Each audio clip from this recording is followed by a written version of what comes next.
Welcome to Create New Futures, a show about thought-provoking ideas and practices you can use to create and shape your future in life and in business. Join Aviv Shahar, author and innovation strategy consultant, as he shares his proven strategies that have helped clients create breakthrough results. Aviv has guided executives at Fortune 100 companies, and now he wants to help you. Let's talk about the first responsibility of a leader. This is Aviv with a new episode of Create New Futures. And today I'm focusing on the fallacy of the Google age and why as leaders, mentors and parents, we all must reflect on the Google fallacy and the conundrum it creates critically. As a leader, your first responsibility is to lead yourself. You begin with how you develop your thought process and continue with how you map your learning and your actions.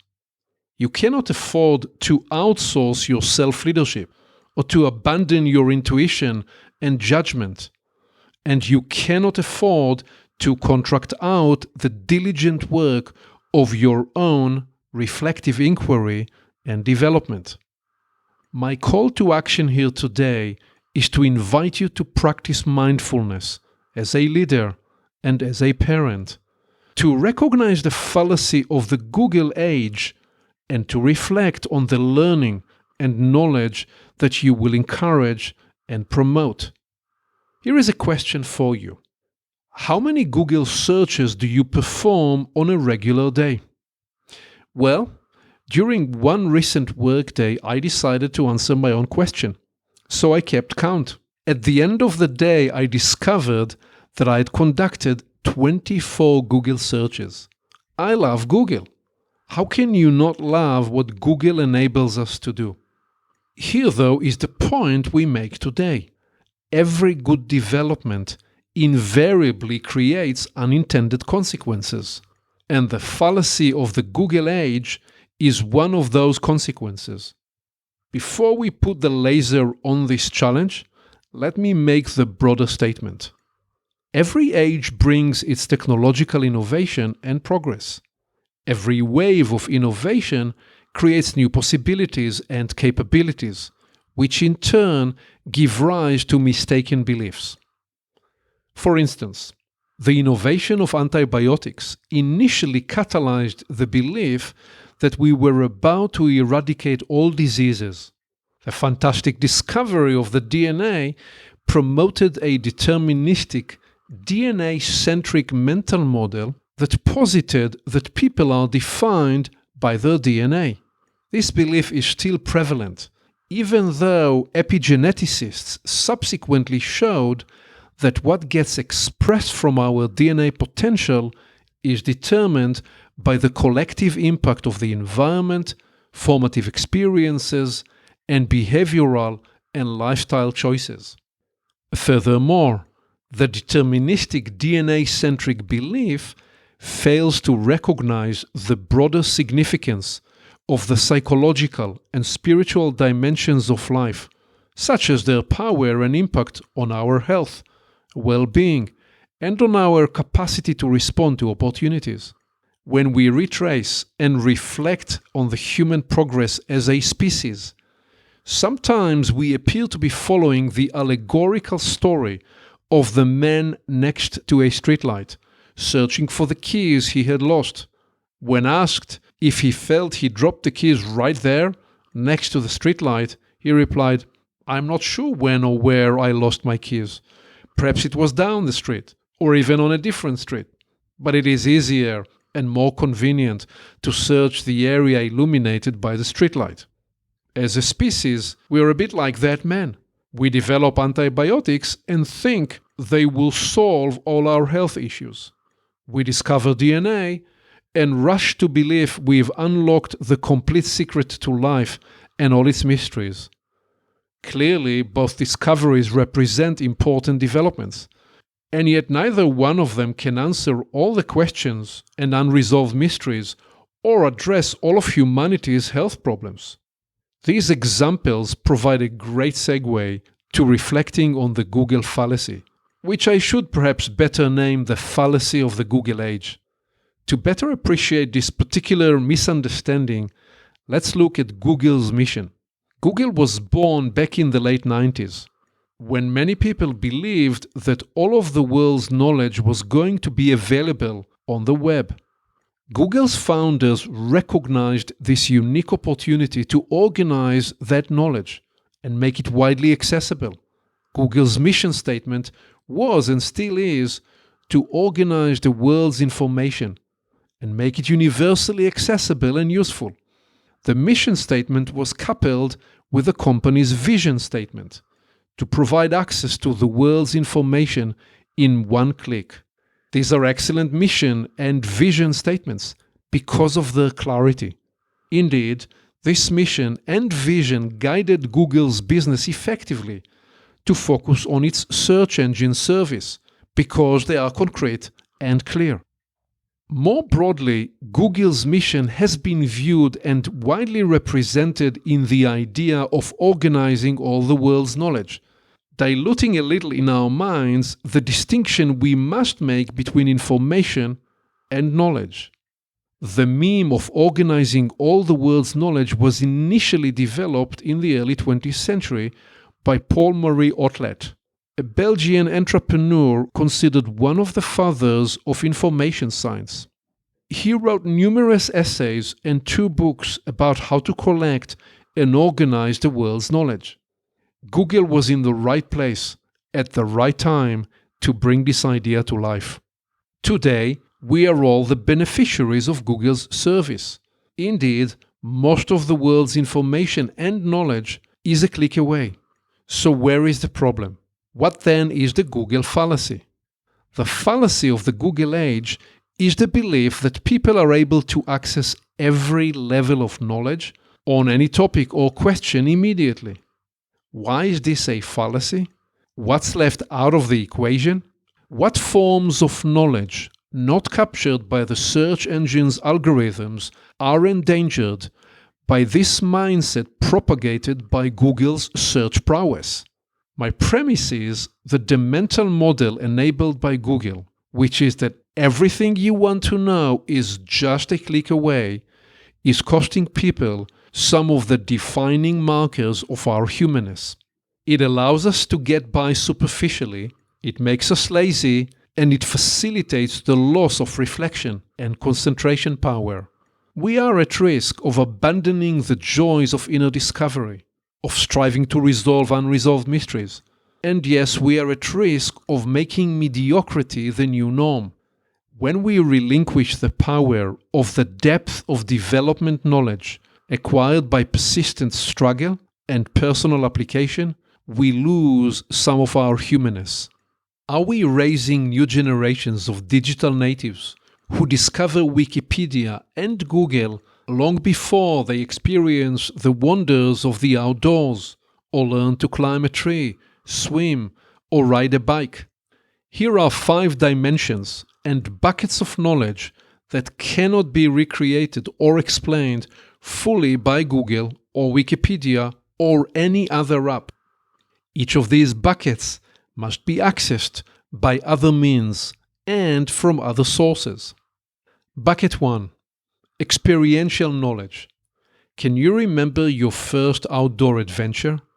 Can you remember running in the open fields, climbing trees, hiking up a mountain to reach an alpine lake, scuba diving to discover the beauty of coral reefs? Can you recall these experiences and the unbridled joy of engaging the elements? In this case, the knowledge source is letting nature teach your body what you can and cannot do. There is much more in the experiential knowledge category, such as discovering the versatile capabilities of your hands to dismantle and reassemble almost anything, and to draw, to knit, to cook, and to fix what's broken. Could it be that this fallacy we are bringing into focus is putting the adventurous discovery inherent in these activities at risk of disappearing or dramatically weakening? These are questions to reflect on as leaders, as mentors and teachers, and as parents. Consider this. What are the chances of young people today to explore romantic love before they have been cheated out of its natural discovery by the misleading images propagated through all forms of media that are more likely than not to leave most people feeling inadequate? The contents of the experiential knowledge bucket are clearly being threatened by the intensity of this immersive exposure. I'm obviously not blaming Google or the media at large with all the ailments of society and how superficial we have become. I'm simply observing what the case is, so we can choose as leaders and parents to be alert. Bucket 2. Character learning and knowledge. My most formative character learning and knowledge, at the age of 11, was acquired during the 3 years I got up every morning at 5 a.m. for my long-distance running practice before school started. This regular and consistent practice taught me about determination, commitment, focus, overcoming pain, and the rewards of hard work, and it enabled me to win the Israeli long-distance cross-country running championship at age 14. This kind of knowledge cannot be imparted through Wikipedia or Google because it is an interior character knowledge. You have to discover and fashion this formation on the inside and find out what commitment and determination feel like, to let the struggle steal your mind and instruct your soul. Bucket 3. Concentrated focus and contemplative discovery. Important breakthroughs in science and in the arts were made possible by people who isolated themselves with a question and were able to mount tremendous focus and concentration on finding its answer. Are we losing this focused concentration with the never-ending noise of devices and digital alerts designed to trigger, to hack, and to hook our brains with dopamine reactions? Discovery through contemplative inquiry always has been central to the human experience. Take it away, and you remove more than half of our arts. These natural capacities and processes are at risk too. Why concentrate and contemplate if you can Google search and get an answer in seconds? And whatever happened to the defiant search for originality? The search engine premise is that all you can ever experience and come up with is a derivative of what someone else already felt, experienced, and thought. Sure, it's obviously the case in 99% of the human experience, and yet we are interested in the 1% originality and genius that you can bring forward, that 1% that is not searchable on the web. Bucket 4. Intuitive knowledge. Intuition is central to our humanness and to our inventive and innovative breakthroughs. This sense of being guided and the capacity to listen to your inner voice is at risk too. In fact, it is at risk twice. Here is why. First, when you know you can find answers to your questions readily through Google, there is an obvious temptation to cease listening to your intuition and abandon the courage to seek the instinctive and intuitive guidance inside.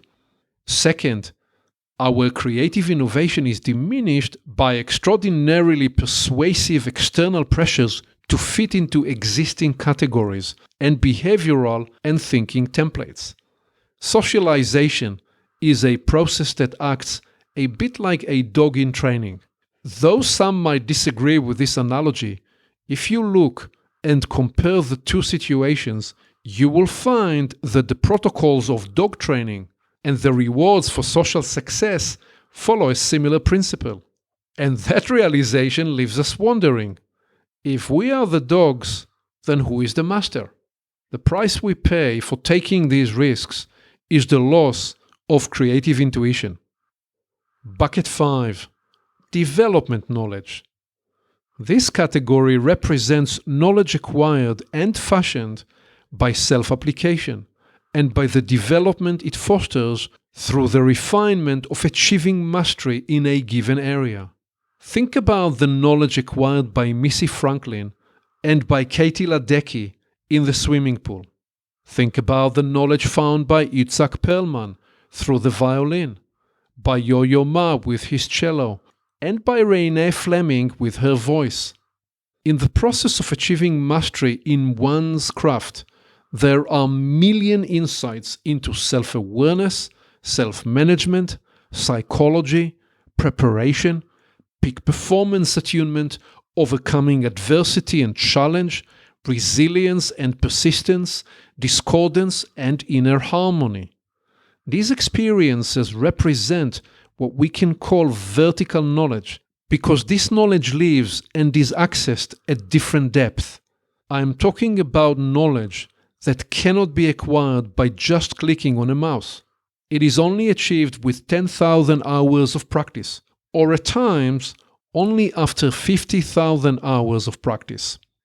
Years ago, I attended a concert by Mstislav Rostropovich. As he played the Antonin Dvorak cello concerto, I sensed a distinct feeling in the concert hall, that his bow was moving effortlessly by itself. It was as though someone or something had taken over the playing, and Rostropovich was the vessel. This is not clickable knowledge.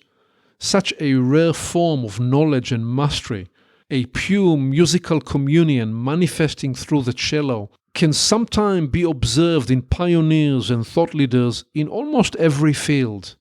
For example, there is development knowledge acquired by a passionate teacher who shows up to class every day with the one thought: today I might inspire the student who will solve the climate or energy problems, or cure cancer, or any other major problem. Their love and dedication lead them to new and creative ways of teaching. Or consider the entrepreneur who starts a company and leads it from its inception to a thriving enterprise, needing to overcome million obstacles and to reinvent himself and herself along the way. I bet you too have rare development knowledge that you have fashioned in your professional journey. It extends beyond the information you carry in your head. What then is the other facet of the Google fallacy? The thought and the mental model that believe that all forms of knowledge can be accessed instantly. We would be wise to realize that certain forms of knowledge require preparation, to fashion the vessel, to be ready to receive and contain the knowledge. Here is a scenario for your reflection. When you go for a swim in the ocean, you put on a swimming gear. When you go snowboarding or when you climb Mount Rainier, you're not likely to show up with a swimming gear. Instead, you will use a snowboard for snowboarding, and you will dress well and have the technical equipment you need to summit Mount Rainier. The same logic applies in the workplace when you inquire into the various fields of knowledge, especially non-academic fields such as leadership, sales, innovation, as well as inquiries related to parenting and relationships and more. Each of these conversations requires and would be tremendously enhanced by an appropriate set of tools, mental models, and frameworks. Of course, you can try to summit Mount Rainier with your swimming gear, but it is not certain you will come back alive. We call ourselves the sapient species. The question is, are we indeed becoming wiser, or are we dumbing down ourselves and losing some of our humanness? As leaders, mentors, and parents, we must explore daily these questions of how we can enable experiential knowledge. How do we facilitate character learning and knowledge? How do we inspire knowledge acquired through focused discovery? And how do we encourage intuition and development knowledge? That's the work of leadership in the effort of fostering and promoting a new, more enlightened and capable generations in the future.